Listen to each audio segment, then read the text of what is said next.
नमः संस्कृताय।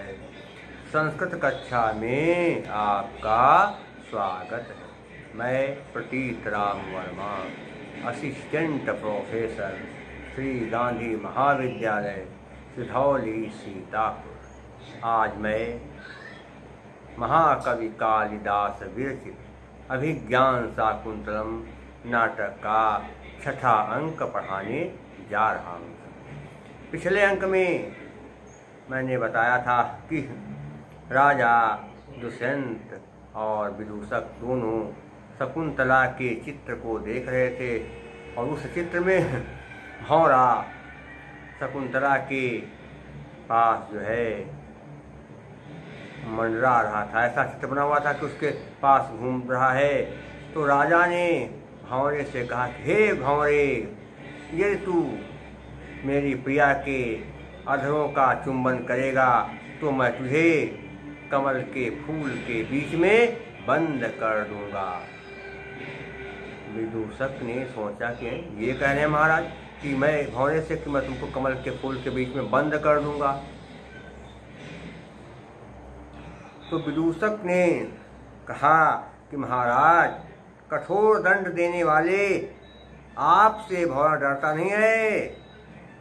मैं क्या बताऊं, बड़ी विचित्र बात है। मन में विदूषक ने सोचा कि राजा भी पागल हो गया है, इसको नहीं पता है कि ये चित्र है, चित्र में कोई किसी से नहीं डरता है। चित्र को आप कुछ भी सौगाली दें, कोई उसको पर फर्क पड़ने वाला नहीं है। महाराज, ये चित्र है, आपको क्यों डांट रहे हैं, क्यों उसको धमका रहे हैं? ये कुछ आपसे डरेगा नहीं, आपकी कोई बातें नहीं सुनेगा, आपकी बातों का इसके ऊपर कोई असर पड़ने वाला नहीं है।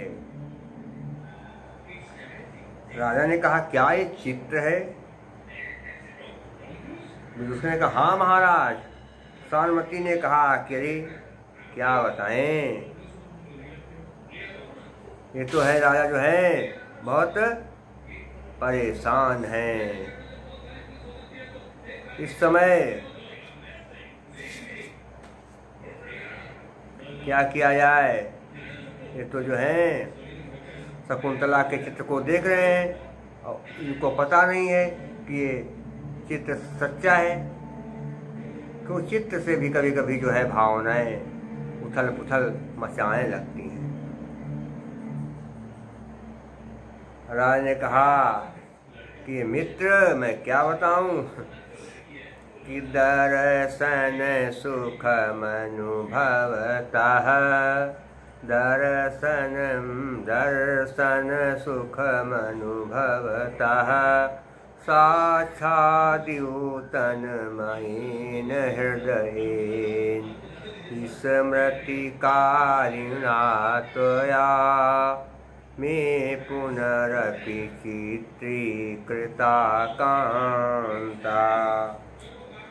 दर्शन सुखम, दर्शन के सुख का अनुभव करते क्या होगा कि अनुभव करने वाले, साक्षात दिव नहीं, साक्षात दिव लिखा है, नहीं होगा क्या होगा कि साक्षात धन युव झलाम जसोवंती से ताका दा बन गया।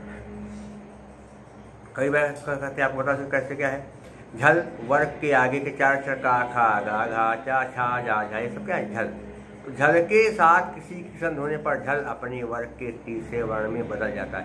साक्षात धन्यु, ता की से संधि हुई, इसलिए ता अपने वर्ग के तीसरे वर्ण दा में बदल गया, बनकर साक्षात। शासन प्रत्यक्ष करते हुए कहते मानो तन मयेन, तल्लीन होकर के, मगन होकर के, हृदयेन, हृदय से, स्मृति कारिणा, याद कराकर, त्वया तुमने, में मन मेरे, पुनरपि मैंने दोबारा, आप मैंने भी चित्रीकृता, चित्रीकृता मैंने जो होता है कि चित्र बना डाला। कांता माने प्रिया का, मेरी प्रिया का चित्र बना डाला। हे मित्र, मैं तो बड़ा मगन होकर के सामने खड़ी हुई, हे मित्र, मैं तो बड़ा मगन होकर के सामने खड़ी हुई शकुंतला के दर्शन का आनंद ले रहा था, दर्शन का अनुभव कर रहा था। लेकिन तुमने मुझे याद दिलाकर मेरी प्यारी का चित्र ही बना डाला। तुमने मुझे उसको याद दिलाकर के चित्र है, तुमने मेरी प्रिया का चित्र ही बना डाला। क्या हो गया कि मैं तो बड़ा मगन होकर के सामने खड़ी हुई शकुंतला के दर्शन का अनुभव कर रहा था, आनंद ले रहा था, पर तुमने चित्र की याद दिला करके मानो मेरी प्रिया का सचमुच में चित्र बना दिया है या चित्र बना डाला है। ये हो गया। देखिए आगे कहाँ पर कहते होगा संधि, एक तो एक ही संधि थी, इसमें और संधियाँ नहीं है। अब आगे देखेंगे इसमें कहाँ पर समास बनेगा, थोड़ा सा ध्यान देना है।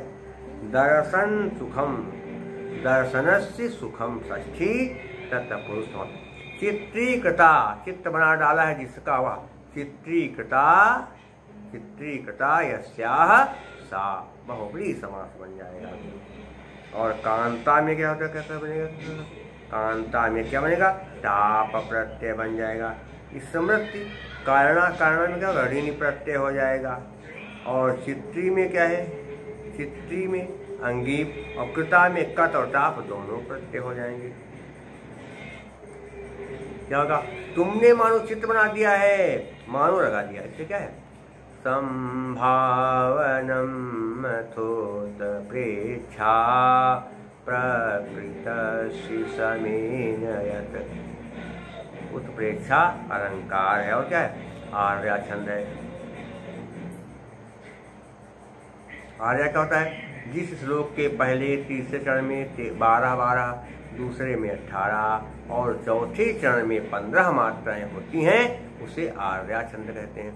यस्याह पादे प्रथमे 12 मात्रास्तथा तृतीये अपि 18 द्वितीये चतुर्थके 15 आर्या, आर्या छंद है।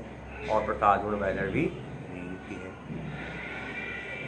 और फिर राजा शकुंतला को आकर रोने लगते हैं, आंसू बहाने लगते हैं। उसी समय सरस्वती सोचती है कि विरह का मार्ग वास्तव में निराला होता है। विरह में पहले कुछ होता है और बाद में कुछ और होने लगता है, ये होता है। राजा ने कहा कि हे मित्र, मैं क्या बताऊं, मेरे हृदय पर कैसी बीत रही है, मेरा हृदय कैसे दुखी हो रहा है, ये मैं ही जानता हूँ। हे मित्र, प्रजागराति खिलीभूतस्तस्या, प्रजागरात खिलीभूतस्तस्याः स्वप्ने समागमः। और क्या है, वासपस्तु न ददाते नाम द्रष्टुम चित्रगतामपि। प्रजागर क्या होगा, राजा का हे मित्र, मैं क्या बताऊं, मैं तो बड़ी विपत्ति में हूँ। प्रजागरा मैंने जागने के कारण, खिलीभूत मैंने रुक गया है। खिलीभूत लिखा है, खिलीभूत नहीं, खिलीभूता धन तस्या। विसर्ग नियत के नियम से विसर्ग का सा बनेगा। विसर्ग के बाद खर आए, वर्ग का पहला दूसरा तुषंत करने पर विसर्ग का सा बन जाएगा। तो खिलीभूत रुक गया है, तस्या कहते उसका स्वप्ने, स्वप्न में समागम कहते मिलन। रात भर मैं जागता रहता हूँ, इसलिए लगातार जागते रहने से सपना भी नहीं आता है, इसलिए स्वप्न में भी उसका मिलना रुक गया है। वो सपने में भी मुझे नहीं मिल पाती है। वासपस्त वही विसर्ग नियत के विसर्ग का सा। वास कहते आंसू, तुम्हें तो ददाति माने क्या होता है, देते हैं। ददाति धन एनाम बन गया, ददाते नाम, इको से का या बन गया। एनाम में कहते एनाम मने इसको दृष्टुमय देखने, चित्रगता चित्र में बनी हुई अपनी हुई। और जब मैं बैठता हूँ दिन में, जब सोता नहीं हूँ, तो मैं लगातार मेरी आंखों से आंसू बहते रहते हैं। इसलिए लगातार आंसू बहते रहने से मैं चित्र में बनी हुई इस शकुंतला को देख भी नहीं पाता हूँ, अर्थात आंसू भी मुझे चित्र में इसको देखने नहीं देते। क्या होगा, हे मित्र, मैं रात भर जागता रहता हूँ, रात में मुझे नींद नहीं आती है, इसलिए सपना भी नहीं आता है, तो सपने में भी मेरी प्रिया का मुझसे मिलन नहीं हो पाता है। और आँखों से लगातार, इसके अलावा मैं हर समय क्या कहते चिंतित रहता हूँ, जागता रहता हूँ, इसलिए लगातार आँखों से आंसू बहते रहते हैं। इसलिए चित्र में बनी हुई शकुंतला को ये आंसू देखने नहीं देते हैं, आंसुओं की वजह से मैं इसको देख नहीं पाता हूँ। देखिए कहाँ पर क्या है, संध्या करके आपको बता दिया। देखिए क्या है, स्वप्ने समागम में क्या बनेगा, स्वप्न समागम, तत्पुरुष समास हो जाएगा। विग्रह दिया है, आप समास बना लें।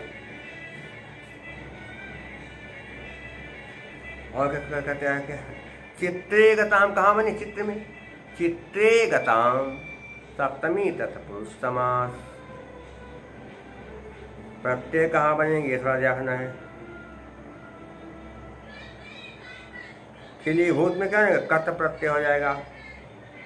द्रष्टुम में तुमुन प्रत्यय, वाष्पा में घई प्रत्यय, सब प्रत्यय हो गए। अलंकार कौन सा है, काव्यलिंग अलंकार। मैं इस शकुंतला को देख नहीं पाता हूँ, उसका कारण क्या है, आंसू। आंसू के कारण चित्र में बनी हुई शकुंतला को मैं नहीं देख पाता हूँ।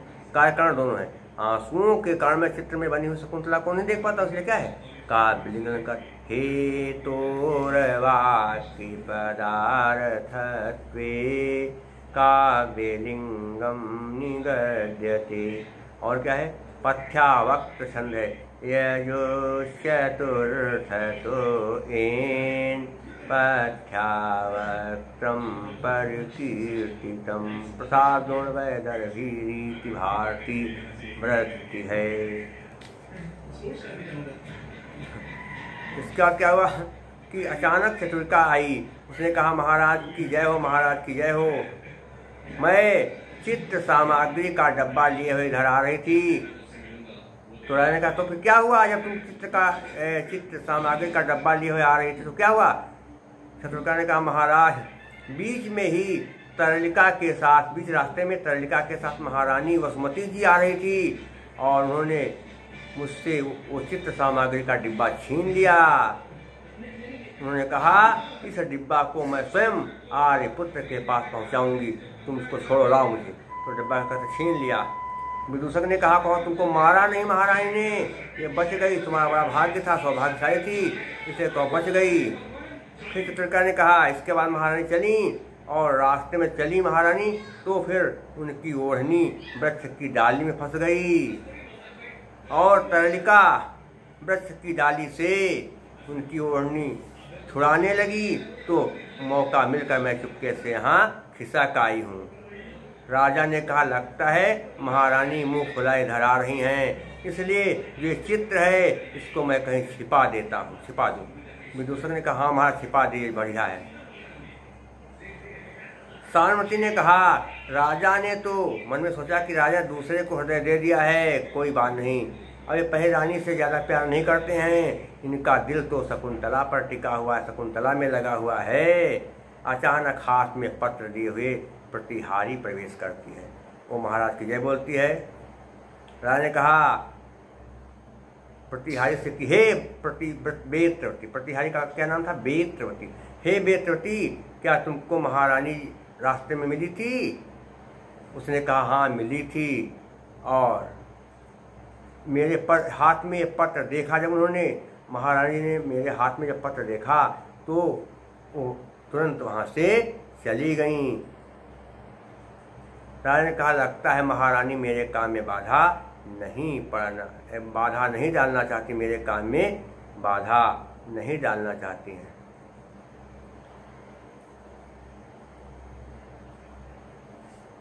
सेवका कहती महाराज आप पत्र देख लें।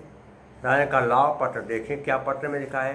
प्रतिहारी राजा को पत्र देती है, राजा पत्र पढ़ता है। उसमें लिखा था कि नाव डूबने से एक समुद्री व्यापारी था, इसका नाम था वसु। राजा ने पत्र पढ़ा, उसमें लिखा था कि एक व्यापारी धनमित्र था, एक व्यापारी था जिसका नाम धनमित्र था। समुद्र में नाव डूबने से उस व्यापारी की मौत हो गई। उस व्यापारी के कोई संतान नहीं थी। प्रधानमंत्री लिखते हैं कि उस व्यापारी के कोई संतान न होने से उसका सारा धन राजकोष में जमा हो जाएगा। राजा ने कहा कितनी दुखदायी बात है, बताइए। कहा कि कष्टम खलवन पत्यतः, संतानहीन होना भी बड़ा दुखदायी होता है। अरे बड़ी दिक्कत होगी। लेकिन उस सेठ की और भी तो सेठानियाँ होंगी, पुत्र नहीं था, दूसरी सेठानी शायद गर्भवती हो। राजा ने प्रतिहारी से कहा जाओ पता लगाओ क्या कोई उनकी सेठ जी की सेठानी पत्नी जो है गर्भवती है। प्रतिहारी ने कहा महाराज सुना जाता है कि अयोध्या के एक सेठ की कन्या थी, उससे सेठ जी ने विवाह किया था। अभी कुछ ही दिन पहले उस सेठानी का पुंसवन संस्कार हुआ है। महाराज सेठ जी ने अयोध्या के सेठ की पुत्री से शादी किया था, वो भी उनकी पत्नी थी, तो उनका भी कुछ दिन पहले पुंसवन संस्कार हुआ है। यह सुनने में आ रहा है। पुंसवन संस्कार क्या होता है? जीवन का दूसरा संस्कार। पहला होता है गर्भाधान संस्कार और दूसरा क्या? पुंसवन संस्कार। गर्भ में पल रहा शिशु पुत्र ही हो, इसके लिए जो संस्कार किया जाता है उसे पुंसवन संस्कार कहते हैं। कहा जाता है कि ये संस्कार गर्भ धारण करने के 2 या 3 महीने बाद किया जाता है और उसमें गर्भवती स्त्री को ब्राह्मी और गिलोय खिलाई जाती है। साथ ही साथ उसे अच्छे अच्छे धार्मिक उपदेश दिए जाते हैं और उससे कहा जाता है कि ज़्यादा खट्टे, ज़्यादा कड़वे, ज़्यादा तीखे पदार्थों का भोग नहीं करना, सत्वचन बोलना और कम से कम बोलना और आहार भी थोड़ा कम करना, ठूस ठूस करके भोजन नहीं करना, ये सब उसको समझाया जाता है। ये होता है पुंसवन संस्कार। राजा ने कहा कि जो महारानी के गर्भ में बालक, जो सेठानी के गर्भ में बालक पल रहा है वही सेठ जी के धन का वास्तव में अधिकारी होगा, ये घोषणा करा दो। और राजा ने प्रतिहारी से कहा इधर आओ और संतान किसी को हो चाहे न हो, किसी का धन राजकोष में नहीं जमा किया जाएगा, जाकर के डुबकी पिटवा दो कि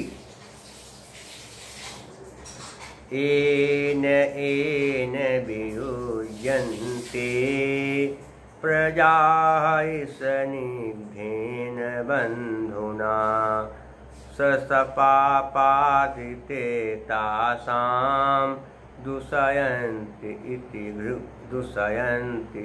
भूष्यताम्। राजा ने कहा सुनिए,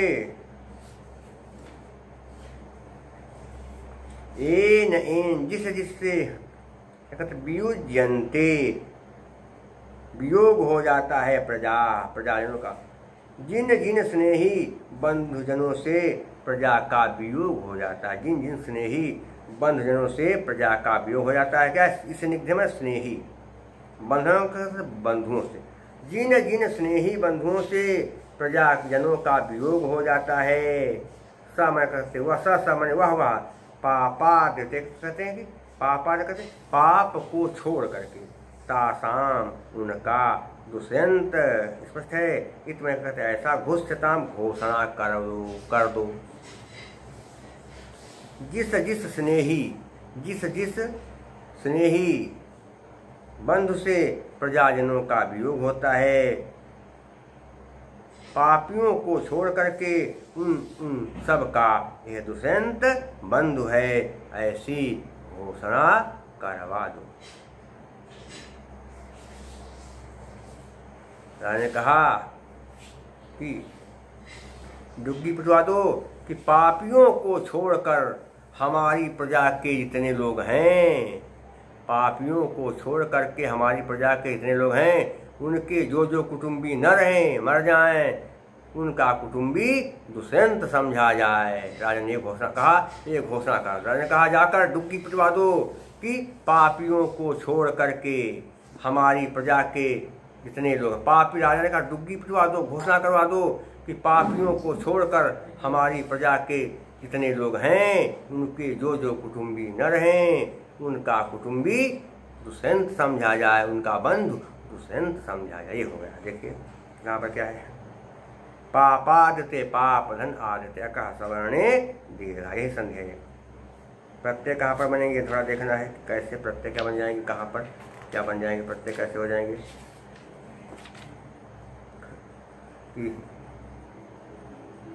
व्युज्यन्ते व्युक्त हो जाते हैं प्रजा, क्या प्रजा का तो स्पष्ट लिखा है प्रजा, व्युक्त हो जाते हैं प्रजा, ये नहीं बन पाएगा। इस सन्निग्धेन स्नेही बंधुना बंधु, देखा जाए तो इसमें स्पष्ट रूप से क्या कहते हैं कोई समास है नहीं। अगर जोड़ा तो क्या होगा, येन व्युज्यन्ते, जिससे वियोग हो जाता है वह, येन व्युज्यन्ते सह, येन व्युज्यन्ते सह बहुवी बन जाएगा, जोड़ तोड़ मोड़ करके बनेगा, बढ़िया नहीं बनेगा। और इसके अलावा प्रजा में क्या होगा, प्रजा होती, होता नहीं, प्रजा होती नहीं, होती है, इसलिए क्या बनेंगे, प्रजा में जो है ता प्रत्यय बन जाएगा। स्निग्धेन में क्या, स्नि धन कत, कत प्रत्यय है। और इसके अलावा अलंकार कौन सा हो गया, ध्यान देंगे थोड़ा सा, कौन सा अलंकार है, रूपक अलंकार है। अर्थात स्नेही बंधुओं में दुष्यंत का आरोप किया गया, स्नेही बंधुओं में दुष्यंत का आरोप किया गया, इसलिए क्या है रूपक अलंकार।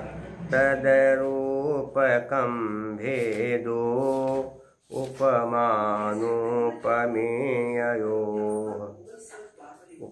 कौन सा, रूपक अलंकार है। और पुष्पिताग्रा छंद है, क्या होता है, कौन सा पुष्पाग्रणी क्या कहते हैं, पुष्पाग्रणी क्या है, पथ्यावक्त, पथ्यावक्त छंद है। कौन सा छंद, पथ्यावक्त छंद। यजो चतुर्थ तो एन पथ्यावक्त, यजो चतुर्थ तो जेन, कहीं है कहीं जेन, दोनों जगह लिखी है। यजो चतुर्थ तो जेन पथ्यावक्त परिकीर्तितम, ये अनुष्टुप का ही एक भेद है।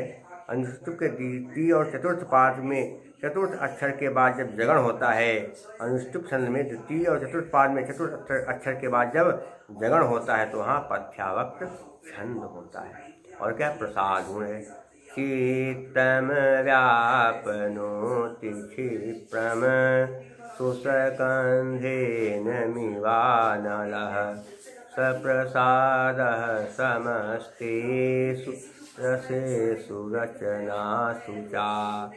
जो बात सुनते या पढ़ते ही दिल में बैठ जाए, जैसे सूखे ईंधन में आग लग जाती है, तो वहाँ प्रसाद गुण होता है। और यहाँ पर समासों का अभाव या बहुत कम समास, वहाँ पर क्या होगा, वैदर्भी माधुर्य व्यंजक वर्णे रचना ललितात्मका आवृत्तिरल्पवृत्तिरवा वैदर्भीतिरिष्यते, वैदर्भी और क्या है, भारतीय वृत्ति है। और अविधा शब्द शक्ति भी है। और इसके अलावा सारी बातें कुछ और विशेष नहीं है। और इसके अलावा जो है सब बातें वही हैं। तो शेष आपको मैं अब अगले अंक में पढ़ाऊँगा। तब तक के लिए नमः संस्कृताय।